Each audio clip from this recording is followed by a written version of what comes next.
रविवार को तुलसी के पत्ते तोड़ना क्यों माना जाता है अशुभ? भारतीय संस्कृति और धर्म में तुलसी का पौधा अत्यंत पवित्र और पूजनीय माना गया है। इसे विष्णुप्रिया कहा गया है और माना जाता है कि इसमें माता लक्ष्मी और भगवान विष्णु दोनों का वास होता है। तुलसी का उपयोग पूजा पाठ, औषधीय प्रयोग और धार्मिक अनुष्ठानों में होता है। लेकिन क्या आपने कभी सुना है कि रविवार के दिन तुलसी के पत्ते नहीं तोड़ने चाहिए? ऐसा क्यों कहा जाता है? क्या वाकई इससे दरिद्रता आती है? आइए इस विश्वास के पीछे छिपे धार्मिक, पौराणिक और वैज्ञानिक कारणों को जानें।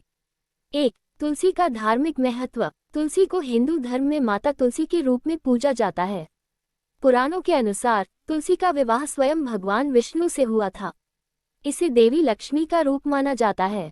यही कारण है कि तुलसी के पौधे को घर के आंगन में लगाया जाता है और प्रतिदिन उसकी पूजा की जाती है। तुलसी के पत्ते बिना स्नान किए, अपवित्र स्थिति में या नियमों की अनदेखी करके नहीं तोड़े जाते।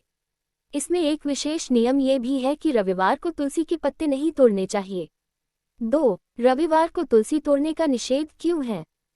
धार्मिक कारण। शास्त्रों में रविवार को भगवान विष्णु और सूर्य देव की पूजा का विशेष दिन माना गया है।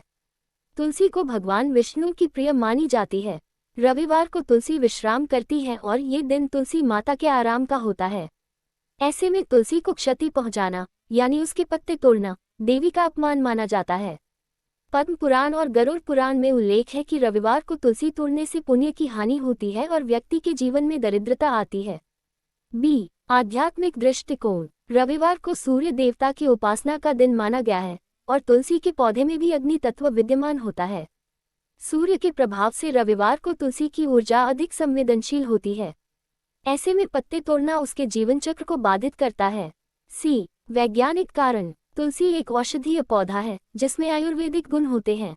वैज्ञानिक दृष्टिकोण से रविवार को सूर्य की तेज किरणें तुलसी के पत्तों में मौजूद औषधीय तत्वों को अत्यधिक सक्रिय बना देती हैं। इस समय पत्तों को तोड़ना उनकी शक्ति को नष्ट कर देता है। इसलिए इसे एक प्रकार की प्राकृतिक सुरक्षा पद्धति भी माना जा सकता है। 3. क्या सच में कंगाल हो सकते हैं? कंगाल हो जाओगे जैसी बातें धार्मिक भय के रूप में प्रचलित हैं, ताकि लोग धार्मिक नियमों का पालन करें। असल में इसका मतलब यह नहीं कि आप आर्थिक रूप से तुरंत दरिद्र हो जाएंगे, लेकिन इसका संकेत यह है कि जब आप ईश्वर की प्रिय वस्तु का अपमान करते हैं तो आपकी आध्यात्मिक ऊर्जा, पुण्य और सकारात्मकता में कमी आ सकती है।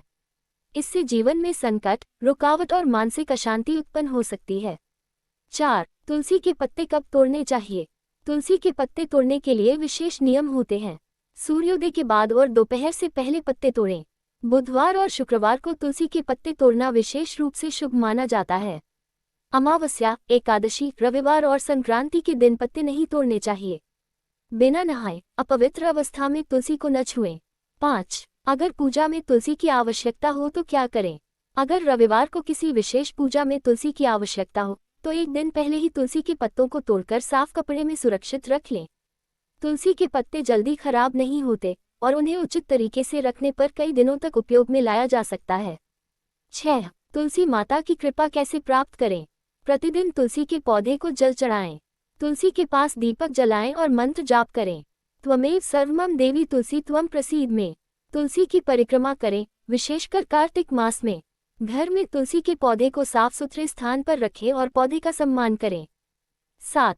तुलसी से जुड़े कुछ खास नियम। तुलसी के पौधे के पास कभी जूते चप्पल लेकर न जाएं। तुलसी के सूखे या मुरझाए पत्तों को फेंके नहीं, उन्हें किसी पवित्र स्थान पर रखें या जल में प्रवाहित करें। तुलसी की जड़ को भी पूजा में शामिल किया जाता है, विशेषकर रक्षा सूत्र में। निष्कर्ष। रविवार को तुलसी के पत्ते तोड़ना धार्मिक और प्राकृतिक दृष्टिकोण से उचित नहीं माना जाता। यह न केवल धार्मिक नियमों का उल्लंघन है, बल्कि यह जीवन में नकारात्मक ऊर्जा को भी आकर्षित कर सकता है। ऐसे कार्यों से बचना ही उचित है। भारतीय संस्कृति में हर परंपरा के पीछे कोई न कोई तात्विक और वैज्ञानिक कारण होता है। अगर हम इन नियमों को समझें और अपनाएं, तो न केवल आध्यात्मिक उन्नति होगी, बल्कि प्रकृति और जीवन में संतुलन भी बना रहेगा। इसलिए ध्यान रखें, रविवार को तुलसी माता को विश्राम दें और उनकी कृपा से अपने जीवन को सुख, समृद्धि और शांति से भरें।